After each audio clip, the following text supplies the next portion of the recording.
Hi, everybody. This is Lauren Baker, founder of Search Engine Journal. And with me today, for all of your viewing pleasure, we have our partners and sponsors, Athena, for today's SEJ webinar. And I have Ashley Fletcher, the VP of Marketing from Athena. Ashley, could you say hi to the crowd, please?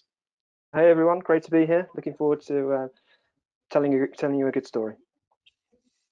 So today, Ashley's going to be really going over how to communicate data and strategy up the ladder to the C-suite. There's some great material here for both in-house PPCs as well as agencies. And with myself being primarily in SEO, I also learned a lot on just ways that you can communicate wins, especially for those of us that are in the weeds on a daily basis. As we know, sometimes the execs don't talk the same language we do. So ways we can simplify and really communicate those wins to get more budget and growth of campaigns is some great material that Ashley will be going through in just a minute. But before we get started, I'd like to go through some housekeeping here at SEJ. So you'll see in your webinar control panel, you have a question area. After Ashley is done presenting, we'll be doing Q&A. Usually the presentation will take between 30, 35 minutes or so. Then we'll have extra time for Q&A. As questions arise, please go ahead and enter them into your question box on the GoToWebinar control panel. I'll then be summarizing some of the questions, addressing some of the questions, also ignoring some, but we'll get most of them done today. And then those that we don't get finished, we'll be sending over to Ashley to be able to answer afterwards, and we'll be sending that out with the recap. Speaking of recaps, yes, this video will be made available after today's SEJ webinar, as will the slide deck itself, and we'll be putting together a written overview of today's presentation for all of you that have attended and all registrants as well. Also, over the course of Ashley's presentation today, there will be 2 polls. We'll be launching those polls for you to answer. We always really try to get about 80% of our audience giving feedback, and your answers are also great for actually crafting his presentation to where you're going in your direction. So that's about everything from my side, except for one thing. You'll see that we have on here hashtag SEJ webinar. Yes, you are allowed to take screenshots, and yes, you are allowed to share those screenshots on Twitter with the official hashtag SEJ webinar. And with that being said, I'll hand things off to you, Ashley. Awesome, thank you. Brilliant introduction, so I hope I don't disappoint. Thank you, Lauren. It's great to be here, and thank you for so many people tuning in to this webinar.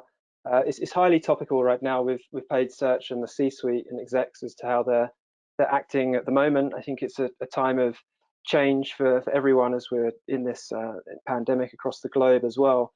So hopefully this story will really incite some good thoughts for you to take up to your leadership team, and how you approach paid search and influencing the C-suite. So before we do that, let's just give you a little bit of a backstory about me.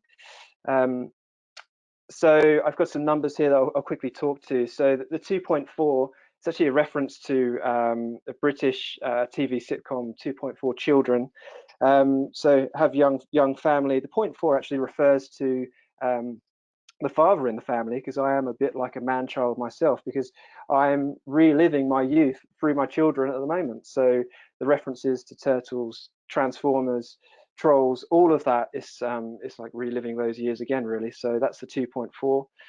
The 16, so that's the amount of years that I've worked in search now, and it's changed exponentially across the years. And my experiences come from agency side, in-house. I spent 5 years at Google working on search ads there in the US as well, and now for Athena, a SaaS organization, still working in search. So I've been really honored to be on this journey, and it's continually changing and throwing up surprises as well. So that reflects the 16 that I've got on that slide there. The next one is 100, and there you can see a rather battered pair of running trainers, and that's to the current climate. I think I've put 100 miles in those trainers throughout April. And I think as an individual, I'm very reflective. I think most of my great ideas come away from the desk. So I know it's been challenging for everyone at the moment working remotely. But I think in times of change like this, to get away from the screen and really kind of go through your thoughts, whether it's challenges on budget reductions, headcount, anything like that, I strongly recommend getting outside and getting your exercise. So that's a little bit about me. Before we get into some insights and the real meat of the story, I just want to spend a little time telling you about Athena, okay? So here I want you to imagine you're in control of the world's most powerful radar. That most powerful radar is creating your relevant landscape on Google, on search ads, on the first page of Google search, okay? And the first piece that makes us unique is our advanced market intelligence. Now, we're crawling and indexing the SERP page at an unrivaled scale compared to anyone else in the market. And everything that we bring back is observed data. So what that means to you and communicating to the C-suite is the data that goes into that is very compliant. There's no legal issues around where that data comes from, or GDP compliance here in the UK and soon to be in California as well. So again, it's very important as to how we're building this universe. And when we build this universe from the Google SERP, we segment that data.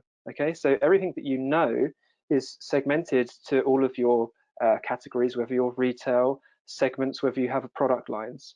And what we do is call that a whole market view. Okay, so that's unique for every advertiser that we work with around the globe. And then we have the AI running its part in this as well. So again, there's a lot of automation that comes in, understanding those segments. If you're interested in summer and swimwear category, for example, then we can understand your full whole market within those segments as well. And of course, that's being refreshed daily as well. And with that brings you much closer to the action. So we have automated threat and opportunity detection with our smart monitor feature. So there you can understand what's influencing your market share and really impacting your business metrics. So you can understand that a new competitor has entered the market, or actually someone that you've had your eyes on for a long time has left the market. So therefore influences your market share. And then again, giving you opportunities on how to react and increase your bids and really gain market share, clicks, and obviously a better ROI there that way. And then the last piece of this radar is how this is driving the C-suite strategy and conversation. So again, with this data and this most powerful data coming in, influencing this C-suite, you have better forecasting abilities. You can then attribute better budgets into specific regions and product lines. You then have greater confidence in launching new products and also expanding into new markets as well. And of course, we know everything about your brand and how that's under constant attack. So again, really protecting that brand equity is something that the C-suite really cares about. And of course, our vehicle to go out into the market at the moment is predominantly through agency partnerships as well. We have great relationships with those, and they really leverage our bespoke products as well. So again, trusted by 250 global brands around the world, and of course, agency partners from the very big media agencies down to the search, the boutique search agencies are really kind of benefit from Athena and where we're going. So with that, let's look at the story I'm going to tell you today. So any good story should have a beginning, a middle, and an end. The first part, I'm going to talk about you. So this is you and how you as individuals can influence the C-suite, how you're going to prepare yourself, how you're going to do the best you possibly can when you have the stage set to influence them. We're then going to talk about hypothesis and how you can come out of that meeting with momentum. And then the second section, I'm going to talk about the common requests. So these are the things that the C-suite really care about at the moment and how paid search can really play into that. Then I'm going to talk about benchmarks and why they're so important, and then close that section with some winning plays. So these are the tactics that you can go and execute against that are really working at the moment. And then, as I'm sure everyone wants to see on this webinar, is what's important right now. So I'm going to talk through some trends. So these trends are what are being consumed across our client base, and I've had to anonymize a lot of these, the trends that are being consumed by the C-suite. So to give you some more ideas as to how people and brands are reacting in very tough times like this to really kind of pivot their strategy. So I'll walk you through some industry examples, some current focus, and then again, guidance on how you can really succeed in pivoting in that strategy. Okay, so that's the 3 sections of this story. So let's go into the first one, about you. So we'll look at ideal preparation, your hypothesis, and then momentum. So the audience at the moment, I'm sure everyone can understand and empathize with this this picture I've got here. If you have that meeting in your calendar and you're looking to talk to the C-suite, then obviously it's going to be on your mind a lot. Okay, you're going to be, worrying about that. You're going to be wanting to succeed. You want your own personal brand to do pretty well out of that. What I would say here is you need to learn from your good and bad experiences. And with this kind of preparation takes time. You really have to craft your message and perfect the delivery with good expectations. So from my experience, and I'll call on my time here at Google, I used to present quite frequently to SVPs in the search ad space. So when we wanted to change the landing page, the layout of the ad units, introduce new ad units, we would go through a committee. And those SVPs, obviously very, very senior, and I would get terribly nervous. But until you have 1 or 2 goes at this type of thing, you just really understand that they're no different to any other human being. But you have to find a similarity, something you have in common. And what I found is if you brought the conversation all the way back to the consumer and the end goal all of the time, everyone shares that. So just bear in mind that you have to find that similarity with that audience, and then you'll be on a level playing field. Again, it's your opportunity to build your own personal brand. And I think with that, the last point I've got on here about setting expectations, you need to enter these meetings knowing that you've got a list of, say, 5 things that you're putting forward, and it's actually a win if you come out with 2 of those. Okay, so don't be massively disappointed if you don't get all of them. But again, if you're going to win, yeah, set expectations accordingly. Otherwise, you'll be massively disappointed. The next piece is when this sits in your calendar. So I've taken a snapshot of my calendar here. It does not look like this, but I think for the bulk of the audience, you'll have that meeting locked into that day. You'll be honing down on that. You'll be looking at that Sunday evening before you start your week. Right, okay, that is the main meeting of the week, and it's the build up to that. In reality, it never goes to plan. But my recommendation here is just always allocate enough time to dry run, test run, work with your peers to go through if you do have this meeting with the C-suite. And again, it'll be a burning issue, but really take your time with that. The next one is around a hypothesis. So this has been a winning formula for myself in the last 2 or 3 years, I would say, is when you're influencing the C-suite, and in my position, influencing the board as well, it's it's a really good tactic to talk to a hypothesis. This gets you out of the weeds and out of the very granular detail of paid search when you're trying to move forward in a strategy. Okay, so what this tries to encourage is a forward-thinking ideal as to where you want to take your strategy. So to give you an idea, Athena are looking to expand our markets. We know where to go and what to do, and I can prove that with some growth in organic share in markets that we don't actually operate in at the moment. So the hypothesis that is there, if I underpin that with some paid search investment, we'll look to grow our leads. Another one is at the moment with our proposition that our account executives go out into market with, I want to prove that we can influence key stakeholders earlier in the sales cycle. Again, so that's what you're hanging your hypothesis off of, and where you're going to communicate that to the C-suite. Okay, and one more that we're working through at the moment, particularly if you work in technology and you have a client base going through a lot of changes in the market at the moment, is how do you get more value out of your customers? And one hypothesis we're proving at the moment is actually don't continually talk to your customer base about great results with our product. Show them how to unlock value. Again, so it's another hypothesis that I personally are trying to prove out at the moment. So it's really important and a good idea to take forward. The next slide that I want to share with you is right out of the sales deck, if you like, but it's actually very, very powerful in getting your audience, and in this case, it's a C-suite, don't forget, really tuning in to the words that you're saying and presenting to them.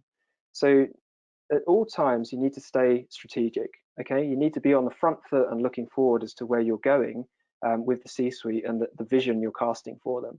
And as you'll see on the screen here, I've got some gray shaded out boxes where we don't want them to look, okay? We want them to look on the top left under these very strategic topics around trends coming up. We've analyzed historical data and where we're going. We're looking at spend efficiencies. We're looking to drive efficiencies through paid and organic. They're all very, we want to stay top left here, very strategic topics that the C-suite will care about.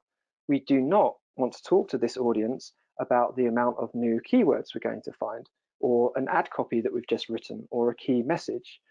Those are really in the weeds and really at the executional kind of campaign level that you really want to stay clear of.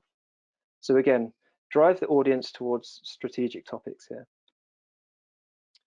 And then finally, it's your time to shine. Okay, so everyone approaches this differently. I think when you have Zoom calls and the in-person isn't so much of a thing right now, it's all very different, and you have to adjust your message accordingly. And from my experience, again, leaning on my experience at Google, when I had senior stakeholders in the room, I only had 15 minutes allocated to them to pitch them an idea. So it's very much like Dragon's Den and the equivalent in the US, but it really gets you trained on using the shortest amount of time to deliver your message, okay? And then you cut out words and you be very concise and you get to the piece that they really care about. So again, if you wanted to time yourself and really try and get that message across, then do that. But I highly recommend kind of learning from each of your experiences and then try and improve two things next time round and see how you do. Okay. So with that concludes the first part of the story about you, the audience, and how you're going to present to the C-suite. I think we're now going to switch over to our first poll with Lauren. Excellent. Thank you, Ashley. Okay, so like I said previously, we try to get about 80% of you voting. So here is your chance to participate. How often are the C-suite reporting on paid search performance in your business? Daily, weekly, monthly, quarterly, or other? So how often are the C-suite reporting on paid search performance in your business? If you could please take a second to vote. And it looks like thus far the responses are coming in as much as I thought they would in terms of reporting frequency. So this is great to see. Also, if you've already voted, I see that there's an organic conversation happening in the question box with people chiming in and shouting out where they're calling in from. So if you'd like to drop your city name or your country name, please feel free to do so right now while we have this break. I've seen Barcelona pop up a couple times, just saw NYC. So it's really cool to see where everyone's chiming in from all over the world right now. So we have 55% of you have voted.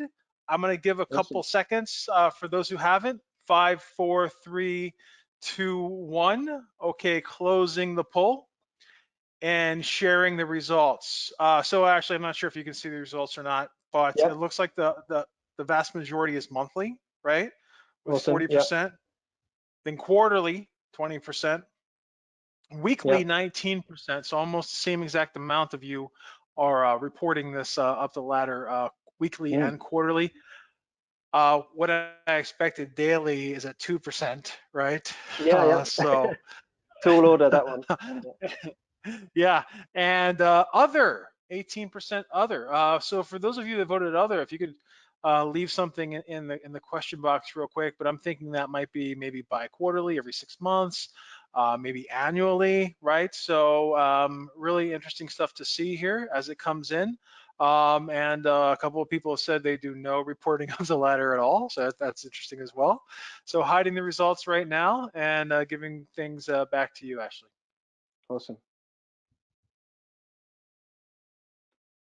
Okay, let me just try and get the slides back.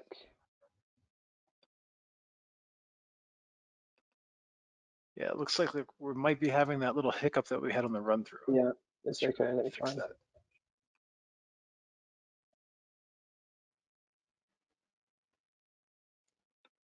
So in terms of countries and locations, we have Dubai, DC, Mexico, Greece, Chicago, Minneapolis, New Delhi, Romania, Winnipeg. Pretty nice representation today. That's And pretty then good. my man Muhammad from Dallas. Yeah. So okay, we see We're back. your presenter mode. You could go ahead and expand. We're perfect. Okay, thanks. So yeah, Awesome. just on that poll, that was very interesting. That the cadence is obviously, I would expect, has picked up in the current climate. 19% is, is a fair number that being asked to report on paid search influence at the moment. So very interesting to see that. Okay, let's get back to the story. So section 2. So this is the C-suite and what they're asking at the moment. Common requests. Why benchmarks are so important and playing a key part in this storytelling, and then winning plays as well. So with that, I've decided to use this background image here because I do believe it is most like a war room most of the time for the C-suite. So based on any that I've sat in and been part of as well. So it is obviously, well, I feel a relevant graphic here. But what I'm trying to do here is summarize some of the common requests. So the first one is grow. You're asked to grow performance of your digital campaigns, improve the return on ad spend, improve the ROI, whatever it might be, and then grow and take us into new markets. Okay, so where do we go next, and growing our customer base there? And obviously grow demand by launching a new product in the market as well. So that's the first bucket that I've looked at there. The next one is reach. So when we get there, when we get into this new state, this new geo, this new DMA, wherever it might be we're going, what is our market share? How much more can we get once we're there to saturate that market? And also where to spend, particularly with location-based bidding and the parameters around that. Where should we move our budgets to get maximum reach as well? And then customers by region. I think when you do that and trying to reach more customers is understanding what they're doing, what they're saying, what their needs are, how different they are to different states and things like that. And then the third bucket that I have is defend. Okay, so this is really, is what it says on the tin, but defending what you've got, the budget's what you've got. I think myself being a marketing leader in a function, I don't want to lose any marketing budgets. I don't want to lose any new campaigns that I'm going to launch in the new year. But again, what are the trends ahead of me that I can understand to really be best prepared for that? And then with that as well, doubling down on the focus of the customer is, how good is their journey at the moment? Are they optimizing everything that's coming through? Are we giving them the best possible journey to come through on brand or brand generics, whatever it might be, but focusing on how they're finding your brand is really key. And then the brand equity piece, again, it is linked to search and how will you protect your brand with well-known brands that run a lot of digital, a lot of awareness campaigns and branding, TV and things like that. Your brand will be under threat from competitors. Okay, so how do you keep those at bay? How do you assess how many clicks and customers you're bleeding to your competition? Again, is something else that comes in defense as well. So with that, here's an ideal opportunity to do a screen grab and throw this into the socials. But I just wanted to put out here some of the free tools and things that are accessible to you, the audience now, to help you respond to some of these. So grow, the first one there, obvious one, Google Trends. But being in search as long as I have, I've seen this evolve exponentially, really, in its usefulness. I think only earlier this week, and I think actually it was on Monday, with May the 4th, being a Star Wars fan, looking at the trends there and how it goes down to hourly trends now and understanding the competition that comes there, or sorry, the demand for clicks around specific terms. So again, it's quite a good guiding light to specific terms and trends in the market. And then the next two I have around keyword permutation generators and Uber Suggest. Really, if you wanted to maximize and safely go into new territories, being keyword driven and guiding the machine, I would suggest those tools as well. On the reach side, again, if you, and most of you, I'm sure, being both agency side and brand side, have access to a Google rep. I think their ears will prick up if you say you want to move into new markets and grow an existing base, expanding to new channels. Utilize that source to see what competitive intel they could give you. The next one is answer the public. Again, I think this is great for the C-suite. It's highly visual, great visualizations there on trends and links to keywords and associated terms as well. And then, of course, Google Reach Planner, if you wanted to blend your benchmarks going into YouTube and those sorts of things as well, to really kind of bridge your campaigns together across all of your digital teams, again, is a very good tool to use. And just the last one on Defend, because I see a lot of activity on this at the moment, particularly in this current climate with scripts. Okay, so I think I just want to mention a colleague that I've worked with, and he runs an agency called Optimizer. Frederick Valais, he's ran a script recently to really understand how COVID is influencing local trends. So it can really understand the bidding behaviors and modifiers to really react to consumer changes right down at a very granular local level. So again, you can do an awful lot with blending auction insights and reactive scripts there. I think there's more to be done in how you can conserve budgets in these times as well. So auction insights and particular brand scripts can reactivate ads when you need to, when someone is bidding on your brand. So all things like that can really help drive better efficiencies from your paid search. So moving on to the next slide. So I mentioned teeing this up in this section, why do benchmarks work so well? Okay, and I just want to use a very simple example to this, and then I'll go into a real life kind of search example. I think if we look at, let's say, the FICO score, okay, so your credit rating score in the US, I think it's obviously universally understood by every adult in the US nation as to where they are and where they want to get to. The beauty of this, and when you use benchmarks and start to kind of ring fence performance into specific categories, you can know where you're heading to next. And I think that's why the C-suite really like benchmarks like this, because they give you a clear step forward. Okay, I think everyone understands how this chart works, how the scoring works, but there's an awful lot of data that sits behind that.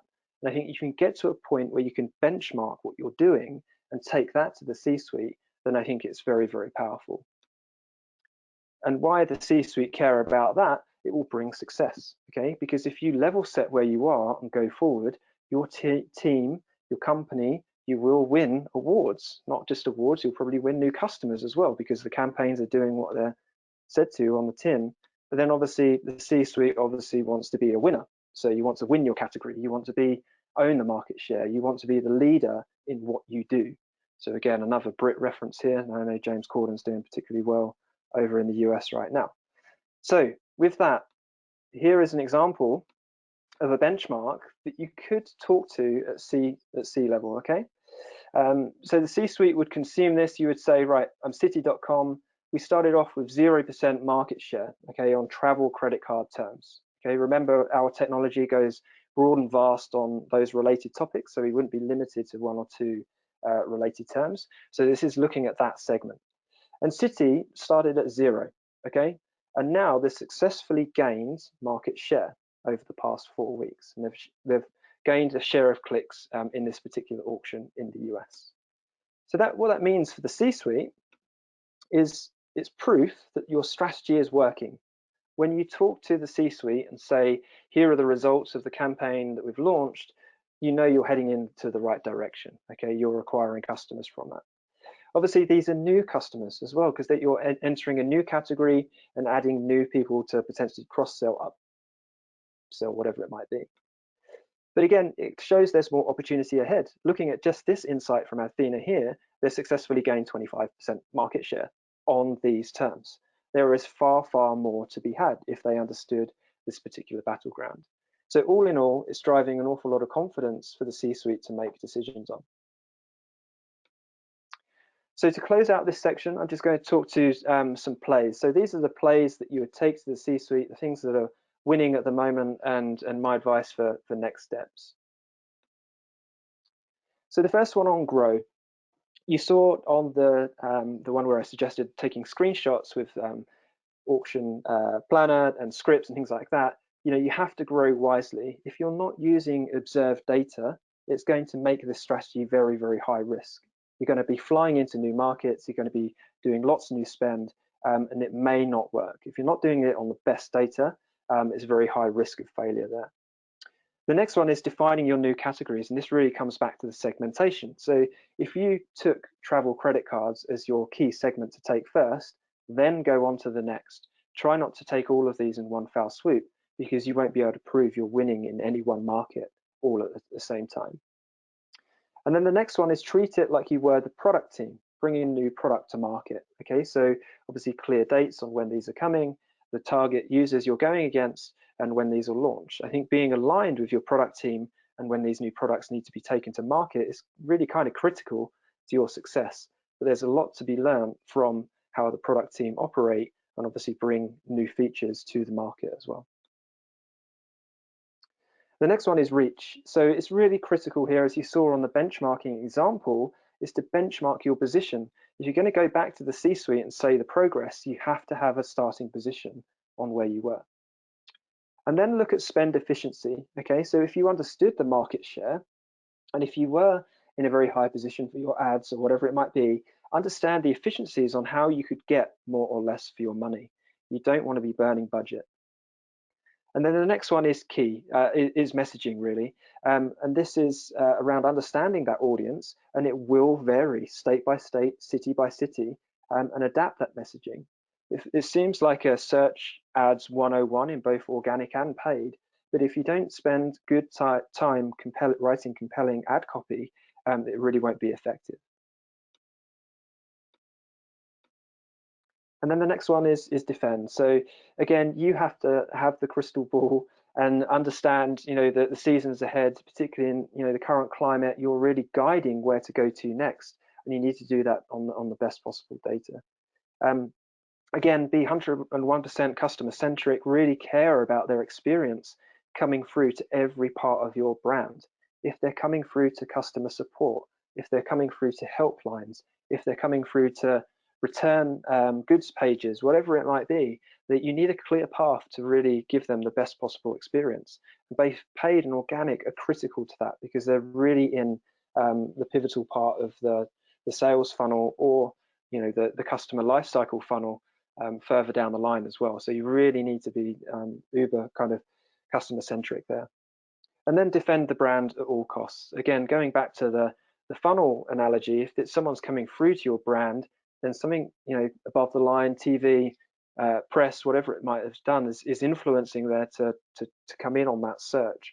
You need to make sure that they get to your brand safely at all costs, because that could be a potential new customer. They could potentially have a very high LTV. Do everything you can to defend them, to make sure that they come through at the right pace. Okay, and with that concludes the second part of the story. And I think, Lauren, we're going to go to another poll, I believe. Fantastic, and this is excellent material. I've learned a lot, and I'd like to say thank you for using a proper football slide there. Yep, it has to come in, right? Yep, okay, so here's our poll. If tomorrow you had to report on a market threat to your C-suite, what level of confidence do you have in your data? Are you not really confident? Do you have low confidence, moderate? I feel good, it would help. Or do you feel very high and very confident in the data that you have at your disposal right now? So again, if tomorrow you had to report a market threat to your C-suite, what level of confidence right now do you have in your data set? We see that about 30% have voted. Please take the time to vote right now. And we're going to close the poll in a number of seconds. So Ashley, get ready to do whatever trick we had to do to get your screen back up after the poll. It's came out presenting mode. Yeah, and it's a good thing we're practicing what we're preaching, and we've gone through this a couple times before going live, so we know what to anticipate during the course of this presentation today. So we're almost at 50%. If we get the final ones of you to go ahead and vote right now. 5, 4, 3, 2, 1. Okay, I'm going to close the poll, sharing the results. So the majority, 40%, feel that they have moderate confidence in their data. 31 feel good that it would help if they had to report on a surprise market threat tomorrow from a data perspective. 15% of you are at low confidence, and then a tie of very high confidence and not really confidence split between 7% each. So it looks like for the vast majority are fairly in the Midland in terms of where their confidence level is at right now, and then it tapers off in each direction. Go ahead and hide the results right now. Back to you, Ashley. Look at that. Cool. There you go. Seamless. Thanks for that.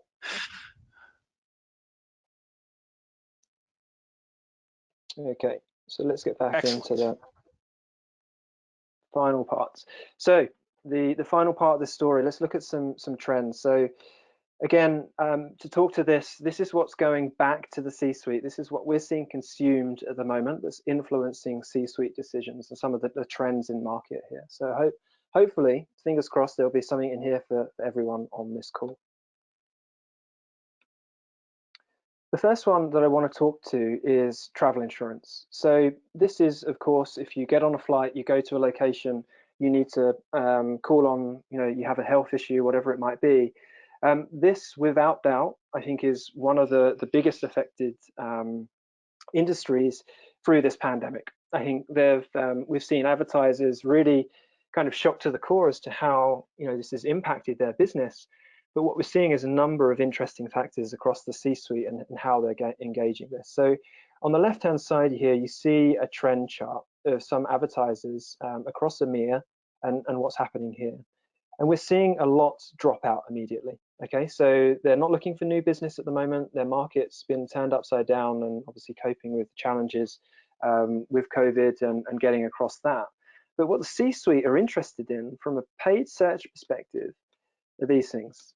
So the first one, we have a number of clients at the moment, and CEOs in particular, who are honing down on this on a daily cadence. Okay, they want to understand, when is the market going to return?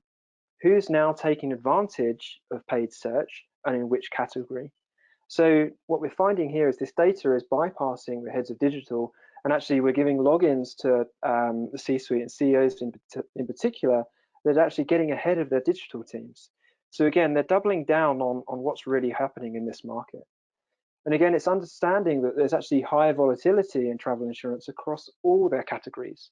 This could be from over 65s insurance, it could be from business insurance, business travel insurance, whatever it might be, they're all being shaken up considerably at the moment. And what it's driving the C-suite to do at the moment is really understand what products and segments they're going to go into next. Okay, so how can they get together new products to go after a younger demographic? How can they understand what's happening in the market to see where demand is really growing? And again, what we're sensing here in this particular segment is everyone's preparing for the bounce back. They are conserving some budgets. They're waiting for a strong bounce back from the economy and obviously launching these new products as well. So again, the C-suite in this particular example, very proactive, on the front foot, and really understanding every nuance of the market there. The next one I'm looking at is retail. So this is home appliances. So again, this is a leading brand. I've had to blur out this particular brand here, but you can use your imagination to guess who they are. The C-suite here, without a doubt, they want to be number one in their home appliance category in all regions. Okay, so we're not just looking at a pie chart for global reach here. We have these segmented by state, by other regions as well, all across the globe. And the first challenge that the C-suite wanted there is really understand their position in the market and kind of how deficient actually their reporting was in the first place. And now they have this new reporting wave coming into their C-suite, really helping driving their strategy. So without a doubt, they've got a clear view on what's happening in the market, and it's really guiding their decisions through reporting.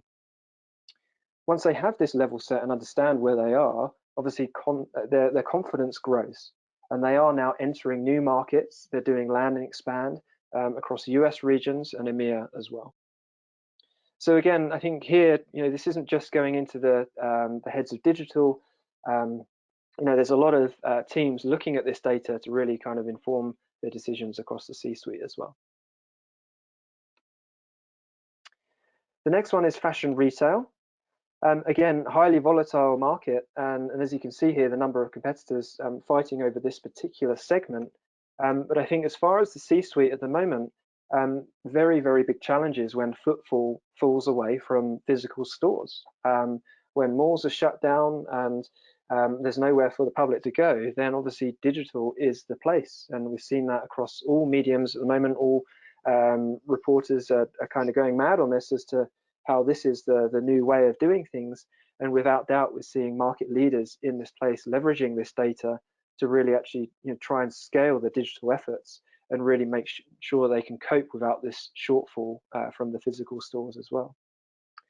I think when we're in unprecedented times like this as well, we're seeing the C-suite for these retailers, these well-known retailers across the globe, still look to double down on seasonal trends. We are still coming up to summer periods and things like that. There's sales targets to be hit, and really the data is really guiding them, particularly across all segments, whether that's swimwear, sports clothing, running shoes through COVID, whatever it might be. It's really getting the C-suite to understand the market and the demand so they can put more bucks behind that push there. And then also, as you don't have physical stores and there's more branding and email going out to do kind of front of mind and awareness, the doubling down on brand is kind of critical at the moment. So we're sending a lot of brand reports into the C-suite to understand that they are maximizing the share of clicks there across all long tail as well, but really waiting for the bounce back, particularly with retail, when you have so many categories that you could be potentially bidding on. It could be the time to conserve some of that spend on generics at this current time, waiting for demand and the economy to pick up, of course, as well. So lots going on there from a retail perspective, but very, very busy auctions across all segments. The next one I've got to say is probably one of our most popular at the moment, particularly in the auto insurance space. So you'll see here on the left-hand side all of the states across the US, and with our data, we've been able to categorize market share by all of the competitive landscape and rank those as well. Okay, so the C-suite focus with this particular reporting and data that's looked at I think it's a bi-weekly cadence as well on this particular example, is really helping them allocate their budgets by region so they can improve the return on ad spend. So when you're not doing particularly well in one state, you can really hone down on that and understand who is winning and how they're doing it. So here we have Geico. We can understand the tactics in New York, Texas, whatever it might be, to really see what's driving auto insurance and car insurance related terms and how they're doing it. Again, the C-suite really love this because it's kind of really focusing on where they can get more performance and growth there. The next one as well, particularly in auto insurance, where there is so many TV commercials being ran at the moment, is understanding where your brand equity is really strong. So understanding where you may be kind of bleeding brand clicks in particular states, geos, DMAs, whatever it might be, is really quite critical because that plays into the broader digital strategic narrative here. It's not just paid search. It's underpinning the investment that you may make in TV, where paid search will pick up those clicks and the impact of that. If you're not clearly aligned on that, all of these campaigns won't work to their best performance, and the C-suite really care about that. Again, on the messaging front is understanding the nuances by region as well, and it is really quite kind of critical because there may be offers, promotions, products, things that you're just not aware of. And if you're just in silos and looking at a handful of terms in one particular region, then you are quite blinkered to what's going on in the real world. And then more importantly, I think tying this all together is how media agencies and search agencies, digital agencies all play their part in taking this to market. Okay, it's not just about aligning their own brand offering, it's how the agencies can help execute that. And that's where we're seeing that our agency partners play a real critical role in this, because they're the guys that are really going out and executing this at a very, very fast pace, but obviously with 100% accuracy in knowing what they're doing, with the C-suite backing behind them. So again, getting all of the parties across the board working well is really quite critical. Okay, the next example that I've got is technology and hosting. Okay, so we're looking at another set of market trends here. Another, very, very busy graph. Lots going on, lots of competitors fighting for their share of clicks here. But what we're observing here from the C-suite is when there's a big influx in everyone going online, everyone looking for hosting platforms, everyone looking for video calling platforms, solutions, whatever it might be, obviously it's very, very top of funnel. And when there's so much competition there, it can make it very challenging for lead generation. So what we've noticed with the C-suite is really focusing down on particular segments in their portfolio to really double down and win there first. So in the hosting example here, we see a lot of activity going on, but some key players moving out of the market as well. The next one as well is for top of funnel kind of awareness strategy. So where you may be overlaying a lot of branding activity, running your YouTube campaigns, a lot of brand and retargeting, is knowing where to go to next. So again, filling the top of the funnel is pretty critical for these guys, particularly when there's so much of the demand at the moment, because there may not be a season like this again to capture so many eyeballs looking at these particular brands and the need in the market at the moment. And again, what we're seeing from the C-suite, particularly in technology and B2B, is they double down on one or two key players. Okay, they do the us versus them approach. They're obsessed with what are competitors doing, what are their next steps. And when markets are as volatile as they are today, going through this pandemic and consumer behavior changing so much, people become a little obsessive, and that's quite true for the C-suite. Obviously, talking to the poll we ran earlier, when you have weekly data, I would say, yeah, they're pretty obsessed with getting the right data now to guide their strategy. And I think the one kind of piece that we have in our armory is getting you much closer to that. So if you remember the radar right at the beginning, if we could pop up and say, right, this individual, let's say Microsoft share of clicks have grown 6.4% in the last 24 hours on this subset of terms, then you know what to do. You need to go and action that. But again, in very busy auctions like this, there's such an influx of new competitors. I think in this particular chart, we tracked 7 just on this category. There's an awful lot going on. So you have to get through all of those messages and obviously apply those changes in the right way. The next one, similar to, I would say, the travel insurance example right at the top of this section, has been heavily hit by this pandemic across the world at the moment. And what we're seeing here with the C-suite is a real pivot in their strategy. Okay, so e-gaming, and this is growing substantially in the US at the moment, with states opening up to do more of this. But across EMEA markets at the moment, the sports book is closed because all professional sports have closed for a pandemic. So what that's meant for the C-suite is we have to find our customer base somewhere else. Okay, so with that, we see very, very large shifts in budget, shifts in focus to other categories and other segments. So in this instance, we have poker and casino, and they've grown exponentially. So we've had C-suite really wanting to gain this market share, and I've unfortunately blurred out this advertiser here, but again, showing considerable shifts in where we want to grow market share, because there isn't an awful lot for people to fight over at the current time. But what it's meant is they've had to move incredibly quick.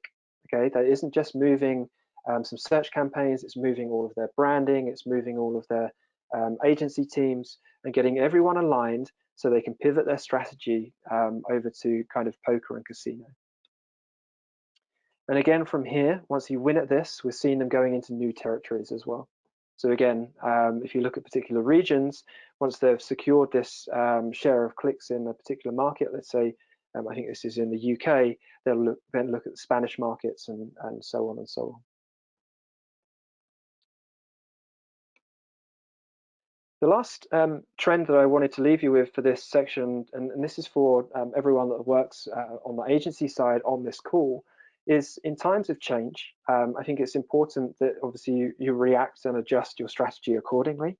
I think it's no mean feat to do that, but I think where winners come out on top is really creating products for the here and now. Okay, so in doing that, we've created bespoke agency reports that cater for the challenges with COVID.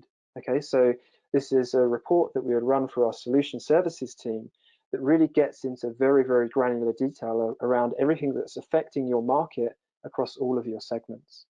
And this is fantastic, or the agencies have really been influencing key accounts to stabilize budgets, to help increase confidence, to keep spending, to keep acquiring customers, and really go from there. So the C-suite and the brand owners and working on agency accounts here have really kind of picked up these two reports. And the two visualizations examples I've given you here is a share of clicks by advertiser by day, where that's moving, and then a week-on-week analysis, who are the movers and shakers by particular advertisers in comparison to last week. So again, linked to that poll earlier, I think we're hyper-focused at the moment at every sensitive change in the market, and we're trying to do that in a very consolidated way with easy-to-understand reports for our agency partners to go and execute against. So we really want to try and get market movements at a glance in front of people. There's a lot of data there, a lot of movement, and really getting ahead of the curve. And of course, for agencies at the moment working with C-suites and brand owners, you want to secure account budgets. You want the safety of working with that brand for the long term as well. But again, being proactive on this partnership moving forward is very, very critical. So with that, that concludes the third part of the story here. So that's me covering these three sections. I hope you've enjoyed listening to this and found some insights in there. I think with that, Lauren, I think we will pass over to Q&A, I believe. Yeah, and thank you for the brilliant presentation, Ashley. I will say that visually, this was incredibly educational. So what a great way to communicate the data and wins than what you've presented us on from a visual perspective while running through this. This is a little bit of a softball here that I'm throwing your way, Okay. but I've had a lot of questions about your visual presentations, especially the auto insurance slide with the breakdown of states. What tool were you using to visualize that data? So obviously the crawling data comes from Athena as we go out and collect that. We use that through Tableau. Okay, excellent. So a mashup of Athena data and Tableau to put that together. So quick question, what type of data have you yourself brought to your C-suite recently that's helped to move the needle and get you wins and approval to expand? Yeah, good question. I think for us, it'd be poor not to kind of eat our own dog food. So with us entering new markets at the moment, we are using signals as to what our competitive set are doing. Our expansion into Canada and other EMEA markets as well.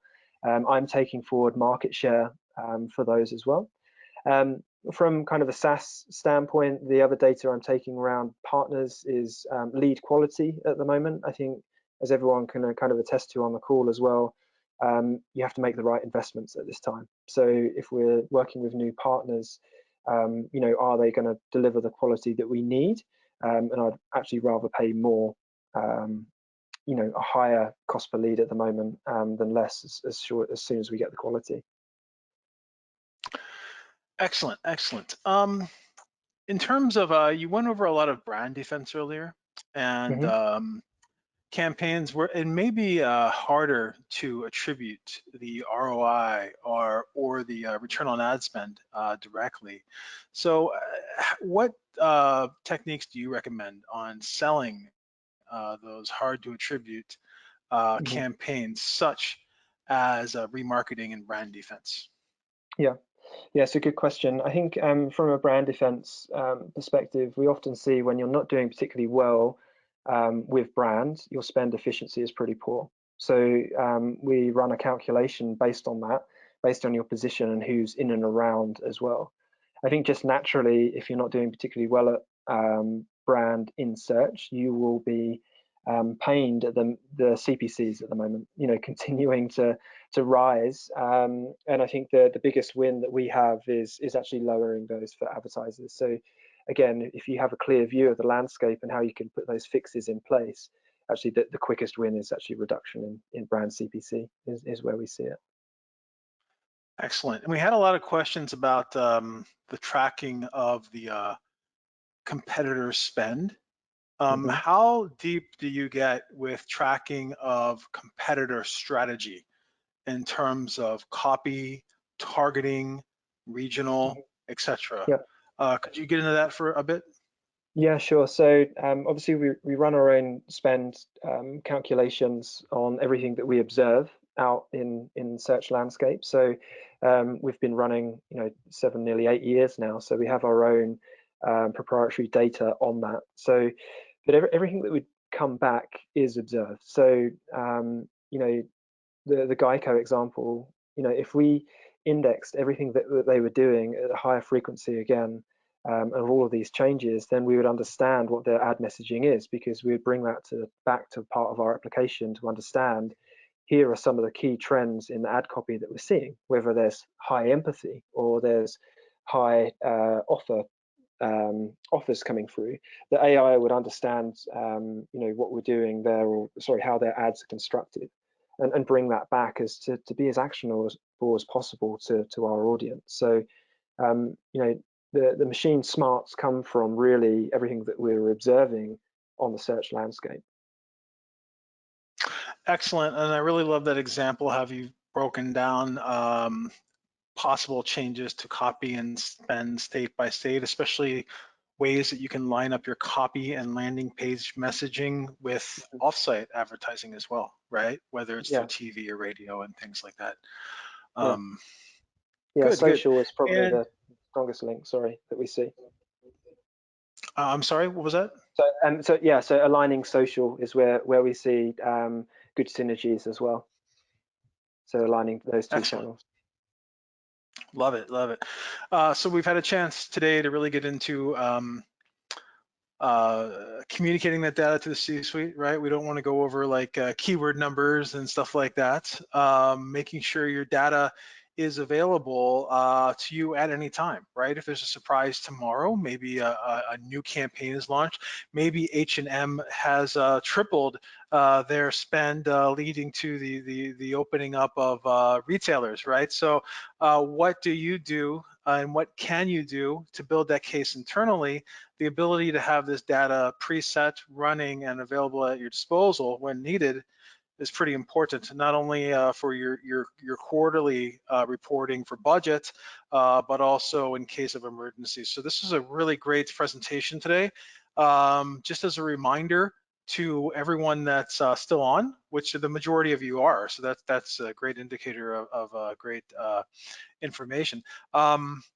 This will be made available via a video, as well as the slide deck and a recap on SEJ.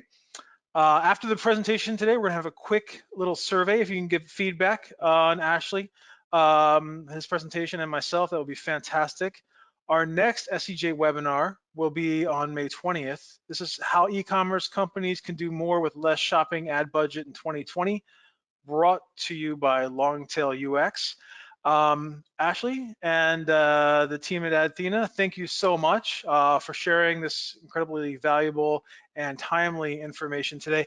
I love seeing slides that have data from the past week as part of them from a trending perspective. So again, thank you for putting that extra effort into this today. Is there anything that you'd like to say to the audience before we sign off? No, it's just been a pleasure having the call, Lauren. So really enjoyed it. Just best of luck, and obviously make these decisions with the best possible data at hand. So just yeah, good luck with everyone. Appreciate the strategies are changing weekly at the moment. So yeah, good luck. Thank you. Good, good, yeah, and let's stay on top of this changing environment.